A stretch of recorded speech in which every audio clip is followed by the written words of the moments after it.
Ku berserah kepada Allahku,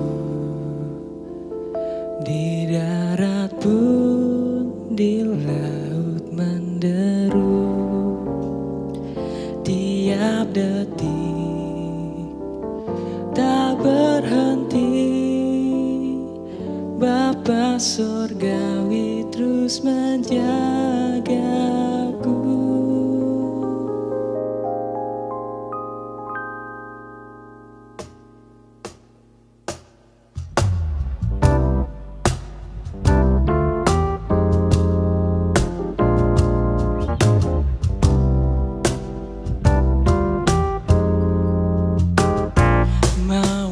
Di taman pun diasinya, elang di langit pun dipimpinnya. Dia tentu besertaku, Bapa Surgawi terus menjagaku. Ku tahu benar pegang erat di gunung tinggi dan samudera, di taufan gelap budi dekat, Bapa Surgawi terus menjagaku.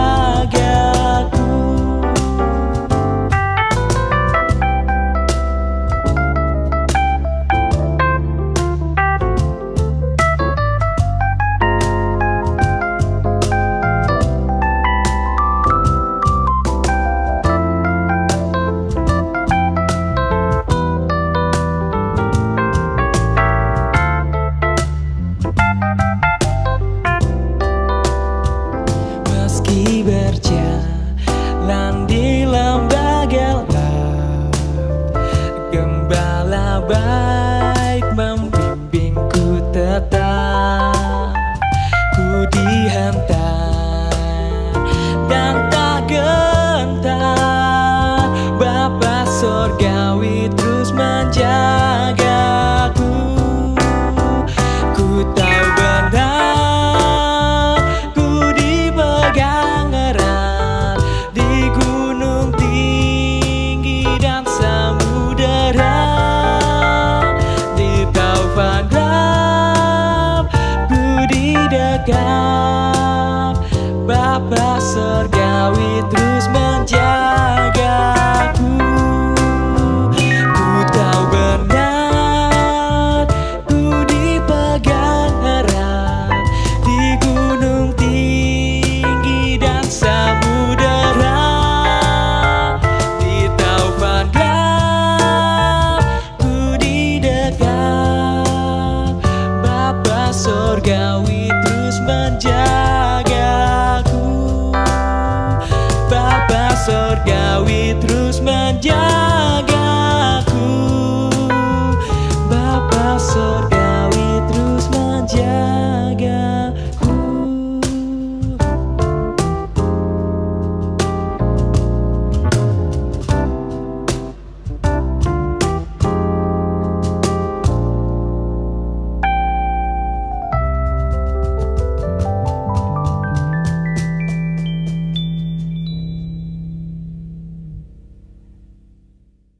Shalom, selamat siang Bapak Ibu dan teman-teman semua yang saya kasihi.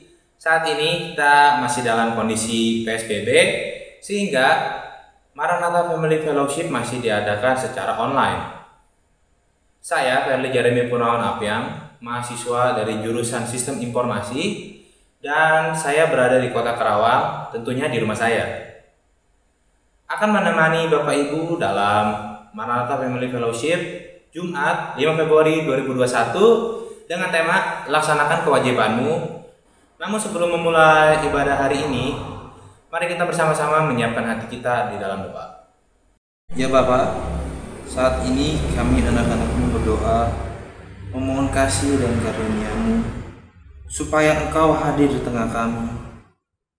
Walaupun keadaan masih genting, akan tetapi tidak menurunkan semangat-semangat dari anak-anak-Mu yang akan melakukan ibadah secara online. Kami yang akan memulai ibadah pada hari ini berserah dalam tangan-Mu, supaya Engkau memberikan pernyataan serta hikmat dan berkat-Mu. Melalui ibadah yang kami lakukan ini, terima kasih Bapa, kiranya hanya kasih-Mu dan setia-Mu yang menyertai kami mulai dari hari ini hingga selama-lamanya. Amin. Bapak Ibu, teman-teman yang saya kasihi, sebelum mendengarkan firman Tuhan yang akan dibawakan oleh Bapak Pendeta, mari bersama-sama menyanyikan lagu Mengejar Hadir-Mu.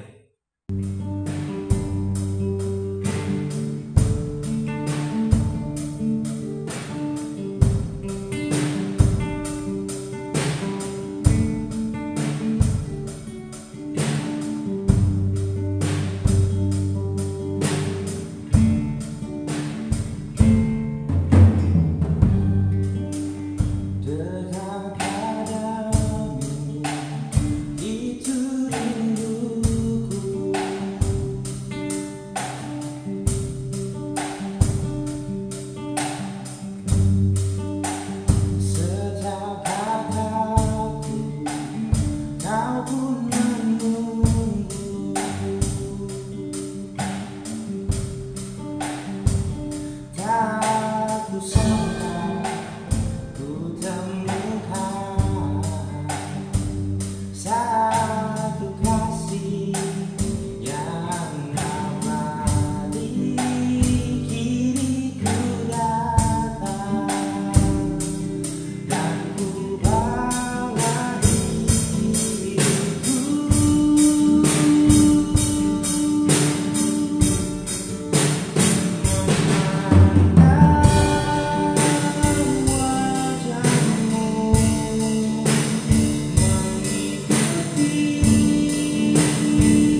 Ibu, saudara-saudara yang dikasihi oleh Tuhan, mari kita bersama-sama mempersiapkan hati dan pikiran kita untuk mendengarkan firman Tuhan. Pembacaan Alkitab kita pada hari ini diambil dari kitab 1 Korintus 9 ayat 1 sampai dengan 16. Sebelum kita membaca dan merenungkannya, mari kita bersatu hati dalam doa memohon pertolongan Roh Kudus. Kita berdoa. Kami mengucap syukur padamu yalah Bapa atas kehidupan yang Tuhan berikan. Kami bersyukur kepadamu ya Bapa, kami diberikan kesempatan untuk beribadah saat ini. Setelah kami melakukan tugas dan tanggung jawab kami dalam hari-hari kerja kami, di tengah kondisi pandemi COVID-19, kami bersyukur untuk hal baik yang Tuhan limpahkan, sehingga pada saat kami beribadah saat ini, kami semakin merasakan tuntunan Tuhan yang begitu kuat, yang memampukan kami untuk menjalani kehidupan kami dengan penuh tanggung jawab. Terima kasih Bapa. Dan saat ini kami akan mendengarkan firman Tuhan. Kami akan membaca Alkitab kami. Curahkanlah Roh Kudus-Mu di atas kami semua, agar kami dapat memahami bagian firman-Mu ini dengan baik dan benar, dan dapat hidup kudus di dalamnya. Bersabdalah pada kami Bapa, dalam Yesus Kristus kami berdoa. Amin. Hak dan kewajiban Rasul. 1 Korintus 9 ayat 1 sampai dengan yang ke-16. Demikian bunyi firman Tuhan. Bukankah aku rasul? Bukankah aku orang bebas? Bukankah aku telah melihat Yesus Tuhan kita? Bukankah kamu adalah buah pekerjaanku dalam Tuhan? Sekalipun bagi orang lain aku bukanlah rasul, tetapi bagi kamu aku adalah rasul. Sebab hidupmu dalam Tuhan adalah meterai dari kerasulanku. Inilah pembelaanku terhadap mereka yang mengeritik aku. Tidakkah kami mempunyai hak untuk makan dan minum? Tidakkah kami mempunyai hak untuk membawa seorang istri Kristen dalam perjalanan kami, seperti yang dilakukan rasul-rasul lain dan saudara-saudara Tuhan dan Kefas? Atau hanya aku dan Barnabas sajakah yang tidak mempunyai hak untuk dibebaskan dari pekerjaan tangan? Siapakah yang pernah turut dalam peperangan atas biayanya sendiri? Siapakah yang menanami kebun anggur dan tidak memakan buahnya? Atau siapakah yang menggembalakan kawanan domba dan yang tidak minum susu domba itu? Apa yang kukatakan ini bukanlah hanya pikiran manusia saja. Bukankah hukum Taurat juga berkata-kata demikian? Sebab dalam hukum Musa ada tertulis, janganlah engkau memberangus mulut lembu yang sedang mengirik. Lembukah yang Allah perhatikan? Atau kitakah yang ia maksudkan?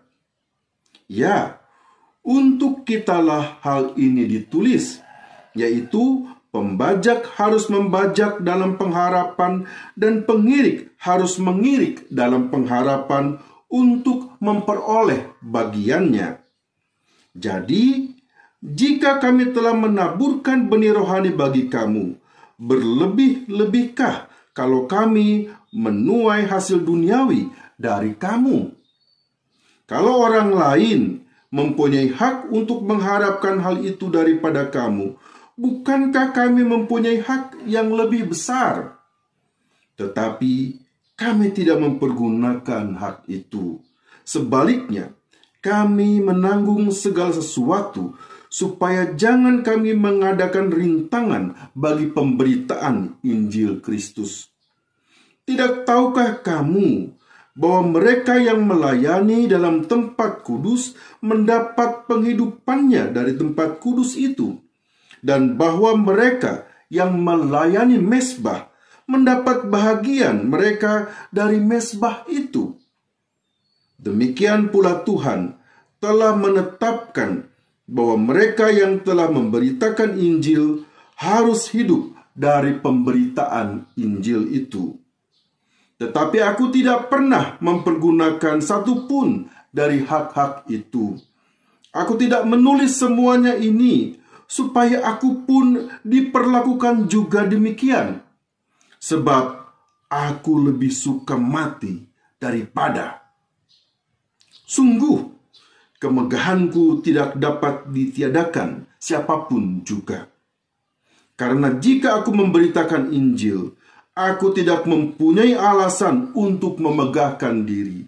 Sebab itu adalah keharusan bagiku. Celakalah aku jika aku tidak memberitakan Injil. Bapak, Ibu, saudara-saudaraku yang dikasihi oleh Tuhan, kita bersyukur kita bisa berjumpa kembali di ibadah hari ini. Kita bersyukur bahwa Tuhan terus menuntun kita dalam kehidupan melewati tahun 2020 yang penuh dengan cerita-cerita yang tidak mudah karena pandemi COVID-19.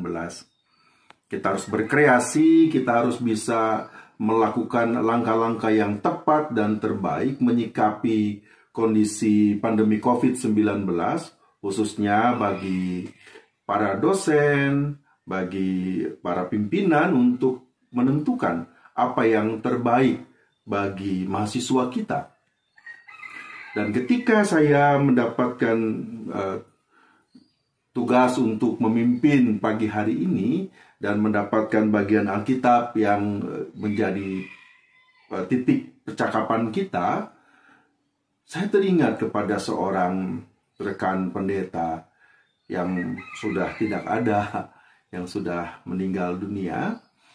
Beliau memiliki hati yang luar biasa di dalam kehidupannya, karena beliau sungguh-sungguh membuka hatinya dalam pelayanan, dan salah satu langkah pelayanan yang diambilnya adalah memutuskan untuk mengasuh anak-anak tidak mampu. Beliau mengasuh anak-anak tidak mampu, bahkan ketika beliau melayani di suatu jemaat yang kecil, jemaat yang tidak mampu. Dalam segala kesederhanaan jemaat itu, beliau memutuskan untuk mengambil anak asuh, kemudian mengasuh mereka dengan cintanya, dan menyekolahkan mereka. Kadang-kadang saya berpikir, luar biasa beliau ini. Karena saya tahu betul kondisi jemaat itu, saya tahu betul kondisi beliau sebagai seorang pendeta gereja Kristen Pasundan, tetapi beliau bisa mengasuh sampai 22 anak.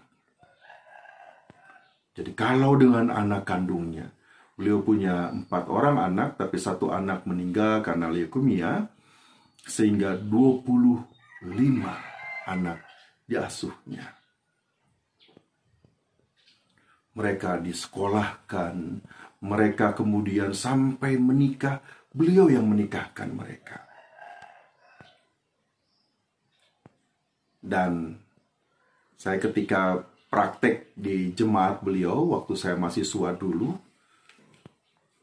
ikut ibadah pagi, selalu keluarga ini melakukan ibadah pagi bersama, seluruh anaknya hadir yang saat itu ada. Karena waktu saya praktek di tempatnya, beberapa anak sudah menikah.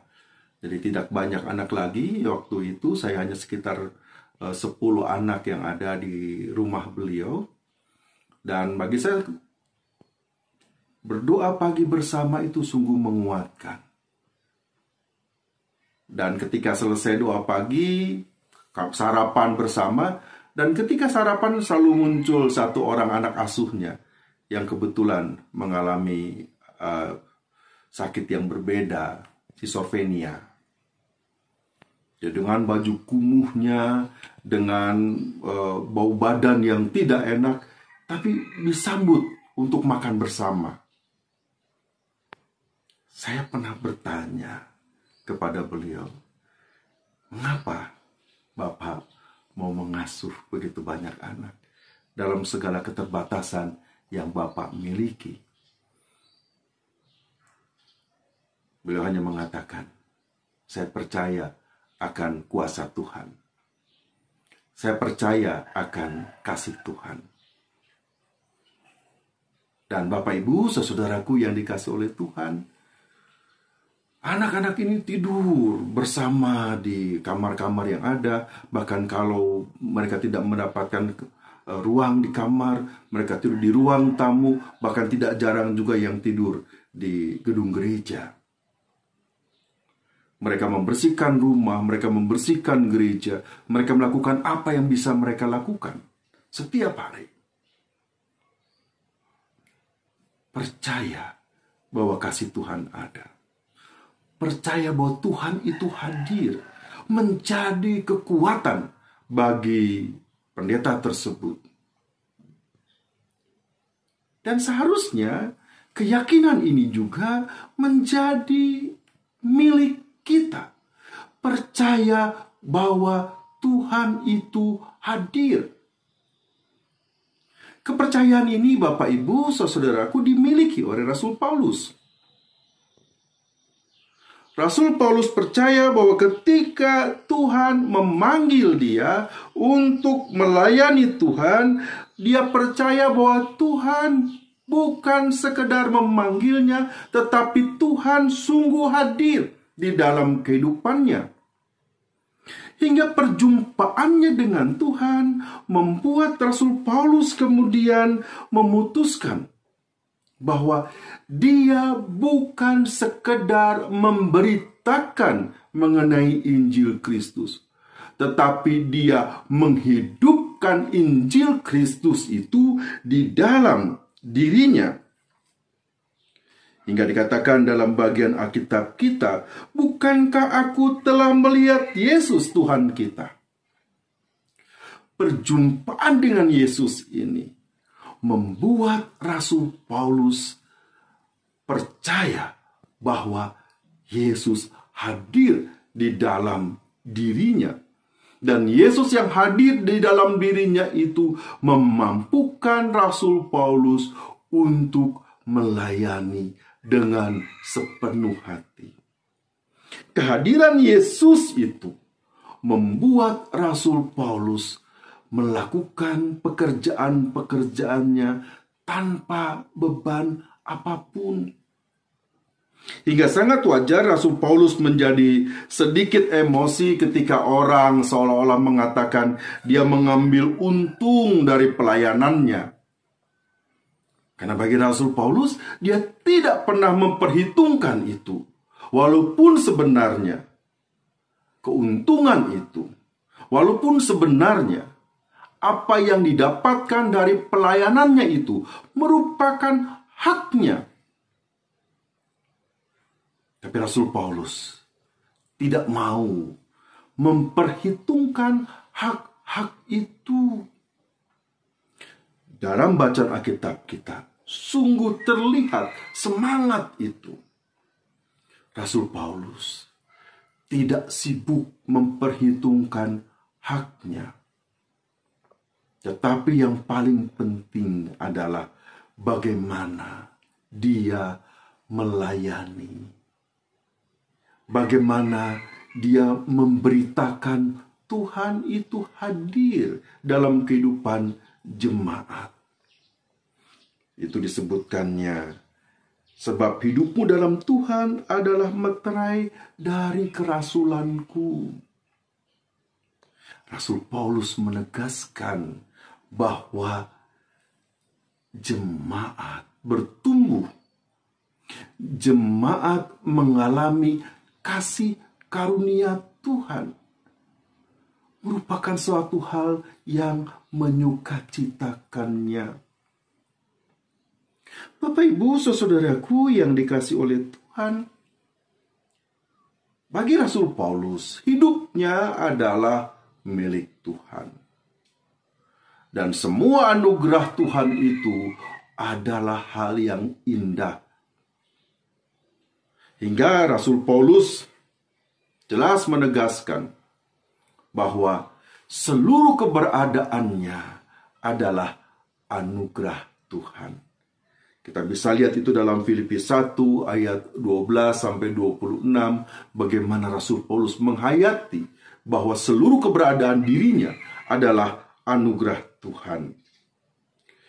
Tetapi anugerah Tuhan itu bukanlah sesuatu yang sekedar dipegang. Anugerah Tuhan itu harus berbuah di dalam hidupnya. Itu yang disebutkannya dalam Filipi 1 ayat 22b. Tetapi jika aku harus hidup di dunia ini, itu berarti bagiku bekerja memberi buah. Jadi hidup Rasul Paulus adalah hidup yang harus terus berbuah. Dia tidak sibuk memperhitungkan hak dia tidak sibuk apa yang akan dia dapatkan, tetapi yang paling penting adalah dia melakukan panggilan hidupnya. Bapak Ibu, saudaraku yang dikasihi oleh Tuhan, panggilan ini adalah panggilan untuk kita semua. Bahwa di dalam kehidupan kita, kita harus melakukan yang baik. Mengapa? Karena kita harus merasakan Tuhan itu hadir dalam kehidupan kita.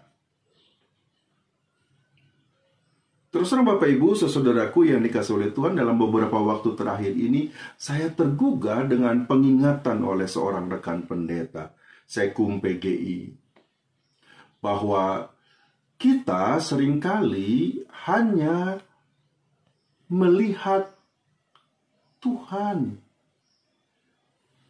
mengenal Tuhan, tetapi Tuhan yang kita lihat, Tuhan yang kita kenal itu seperti jauh. Karena kita sebenarnya seperti Rasul Paulus harus merasakan Tuhan yang kita kenal itu, Tuhan yang kita lihat itu adalah Tuhan yang hadir di dalam hidup kita. Karena pada saat kita melihat bahwa Tuhan itu hadir dalam hidup kita, maka kita akan dituntun untuk melakukan segala sesuatu dalam sukacita, dalam pengucapan syukur. Bahkan kata Rasul Paulus di sini, dalam pengharapan. Bapak Ibu, saudaraku yang dikasihi oleh Tuhan,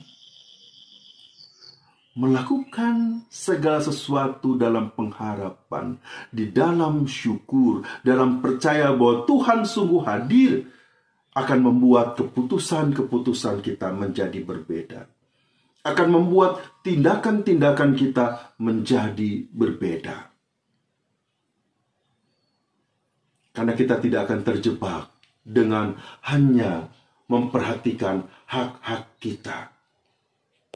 Tetapi kita akan melakukan segala sesuatu dengan ketulusan hati. Hingga kita akan bisa bekerja lebih dari sekedar yang ditugaskan. Kita akan bisa melakukan segala sesuatu lebih dari yang ditetapkan.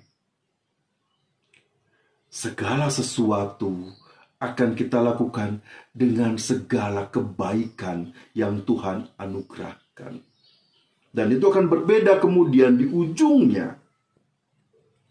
Ketika kita mengharapkan uang sebagai titik akhir perjalanan kerja kita, ya, kita bisa mendapatkan itu. Kita bisa mendapatkan uang, tetapi hanya berhenti di situ. Hanya mendapatkan uang. Dan uang bisa habis. Tetapi kalau kita melakukan segala sesuatu dengan syukur, kita melakukan sesuatu dengan pengharapan, maka kita akan mendapatkan lebih dari sekedar uang. kita akan mendapatkan berkat Tuhan. Berkat Tuhan yang akan mencukupkan segala sesuatu yang kita butuhkan. Berkat Tuhan yang lebih besar dibandingkan dengan perhitungan-perhitungan matematis keuangan kita. Rasul Paulus menunjukkan itu. Bagi dia, saya harus melayani. Bahkan untuk melayani dengan sukacita itu, dia tidak terjebak dengan mengejar hak-hak yang harus dia miliki. Kalau dia merasa kurang, kita tahu Rasul Paulus dalam Kisah Para Rasul digambarkan, dia membangun tenda, dia menjual tenda untuk menambah keuangannya. Karena bagi Rasul Paulus, melakukan pelayanan lebih berharga, lebih baik daripada menghitung-hitung apa yang harus didapatkannya. Hingga dia terus bersikap rendah hati. Dia terus melakukan apa yang harus dilakukannya dengan sukacita, bahkan lebih daripada apa yang ditetapkannya. Dia terus berjalan. Dia terus melayani. Orang bisa menolak dia. Orang bisa menfitnah dia. Bahkan orang bisa memenjarakan dia. Tetapi ketika dia merasakan kehadiran Tuhan, dia terus berkarya. Penjara hanya memenjarakan tubuhnya, tapi tidak pikirannya, tapi tidak kreativitasnya. Rasul Paulus kita tahu justru dalam pelayanannya berkarya melalui surat-surat yang dituliskannya. Bapak, Ibu, saudaraku yang dikasihi oleh Tuhan, ini panggilan kita. Kita harus bisa melakukan yang baik dalam kehidupan kita, dalam pekerjaan kita. Kita melakukan kewajiban-kewajiban kita dengan sukacita. Kenapa? Karena Tuhan hadir dalam kehidupan kita. Dan pelayanan kita di sini, pekerjaan kita di sini, bukanlah pekerjaan yang menghasilkan benda-benda mati. Tapi pekerjaan kita di sini menghasilkan kehidupan. Karena kita mencerdaskan banyak orang. Kita memampukan para mahasiswa yang belajar untuk melihat bahwa mereka adalah pemilik kehidupan. Mereka bisa berkarya dalam kehidupan. Dan kita adalah bagian yang menyiapkan manusia-manusia unggul di Indonesia ini. Bahkan di dunia ini. Tanggung jawab yang tidak mudah. Tapi kita harus melakukannya dalam sukacita, dan Tuhan pasti memampukannya. Hingga kalau orang bertanya, apa yang kamu dapatkan pada saat kamu bekerja di Maranatha? Apa yang kamu dapatkan ketika kamu menjadi pegawai di Maranatha? Kita bisa mengatakan seperti yang Rasul Paulus katakan, sebab hidupmu dalam Tuhan adalah meterai dari kepegawaianku. Sebab hidupmu yang bertanggung jawab, hidup mahasiswa yang kemudian berguna bagi bangsa dan negara, bagi dunia ini, bagi sesama, adalah meterai dari tugas dan tanggung jawab kita sebagai karyawan, sebagai dosen, sebagai pimpinan di Universitas Kristen Maranatha ini. Tuhan memberkati kita semua. Amin. Bapak, Ibu, saudara-saudaraku yang terkasih, mari bersama-sama kita menaikkan doa syafaat kita. Kita berdoa. Bapa, kami bersyukur bahwa hari ini Tuhan mengingatkan kami untuk merasakan kehadiran Tuhan dalam hidup kami. Kehadiran Tuhan yang memampukan kami untuk memikul tugas dan tanggung jawab kami dengan baik, melakukan kewajiban kami dengan sukacita. Kami percaya kuasa Tuhan hadir dan kuasa Tuhan akan memampukan kami. Kuasa Tuhan yang luar biasa juga kiranya hadir di tengah kehidupan bangsa dan negara kami. Pemerintah kami kiranya bisa melakukan tugas dan tanggung jawab mereka menghadapi berbagai situasi yang tidak mudah saat ini. Karena pandemi COVID-19, karena bencana alam, karena sikap-sikap intoleran, karena berbagai situasi yang muncul di tengah kehidupan bangsa kami, bencana alam yang menakutkan. Biarlah dengan segala kebajikan yang Tuhan berikan, pemerintah kami bisa menanggulangi semua, hingga kehidupan berbangsa dan bernegara kami dapat lebih baik lagi. Engkau juga bersama dengan Yayasan Perguruan Tinggi Kristen Maranatha, Tuhan telah memanggil mereka untuk memikul tanggung jawab melakukan pelayanan di tengah perguruan tinggi ini. Biarlah Tuhan berkati, membina pengurus pengawas untuk memikul tanggung jawab itu dengan baik, dan Tuhan memampukan mereka untuk melakukan pelayanan dalam sukacita yang besar. Tuhan juga bersama dengan rektor, dekan, kepala program, dan staf. Bila seluruh hal dapat mereka lakukan dengan baik, seluruh hal dapat dilakukan dengan penuh tanggung jawab, kami percaya kuasa Tuhan hadir dalam kehidupan mereka. Dan bersama dengan dosen, bila mereka dimampukan untuk terus bertindak kreatif, memberikan materi ajar bagi anak-anak dengan penuh sukacita di tengah berbagai ketidakmudahan karena pandemi COVID ini. Kami percaya Tuhan akan memampukan, Tuhan akan memberikan kebajikan. Para mahasiswa dalam proses belajar mengajar ini, Tuhan juga tolong mereka. Walaupun mereka harus belajar mengajar dari rumah, tapi kami percaya para mahasiswa kami sudah diberikan kecerdasan, diberikan kemampuan untuk bersikap secara baik di tengah situasi yang tidak mudah. Hingga mereka tetap menjadi manusia yang terus bertumbuh, manusia yang bertanggung jawab. Berkati para mahasiswa kami Bapa, terus berikan yang terbaik bagi mereka. Bapa dalam surga yang kudus, kami berdoa saat ini agar Tuhan bersama dengan saudara kami yang mengalami sakit, khususnya bila ada yang terpapar COVID-19. Tuhan lawat mereka dengan kasih-Mu, Tuhan peluk mereka dengan sayang-Mu, kiranya mereka bisa mendapatkan kesembuhan yang berasal dari Tuhan sendiri. Berikan kesabaran, berikan ketabahan. Kami juga berdoa, ya Tuhan, agar para dokter, para medis, dimanapun mereka berada, terus dilindungi oleh Tuhan. Karena tugas dan tanggung jawab mereka tidak mudah ketika pandemi COVID-19 ini. Sudah cukup banyak korban, tapi kiranya setiap bagian kami, khususnya di UKM, di Unggul Karsa Medika, Rumah Sakit Unggul Karsa Medika, dan juga Rumah Sakit Gigi dan Mulut, mereka dapat melakukan tugas-tugas mereka dengan sebaik-baiknya dan dijauhkan dari hal-hal yang menakutkan. Bapa dalam surga, saudara kami yang berulang tahun pada minggu ini, Tuhan tolong mereka, berkati mereka, berikan yang terbaik bagi mereka. Tuhan dengar setiap harapan yang mereka panjatkan dan Tuhan wujudkan dalam kehidupan mereka. Terima kasih Bapa untuk anugerah-Mu, terima kasih untuk sayang-Mu. Inilah doa syafaat kami yang kami naikkan dalam Yesus Kristus, Tuhan dan Juru Selamat kami yang hidup. Amin. Mari bersama-sama menyambut firman Tuhan yang telah kita dengar tadi dengan menyanyikan lagu pujian dari Segala Perkara.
berkat dan pengutusan akan disampaikan oleh Bapak Pendeta. Bapak Ibu, saudaraku yang dikasihi oleh Tuhan, lanjutkan hidup kita dalam kasih Allah, pulanglah dalam sejahteranya, dan terimalah berkat Tuhan. Anugerah dari Allah Bapa, pengasihan dari Yesus Kristus, dan persekutuan dengan Roh Kudus, bersama dengan saudara sekalian, dari saat ini sampai selama-lamanya. Amin. Mari bersama-sama kita akan menyanyikan lagu penutup dengan judul Tanpa Syarat.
kasih telah mengikuti Maranatha Family Fellowship pada hari ini. Sampai jumpa Jumat depan. Tetap menjaga kesehatan.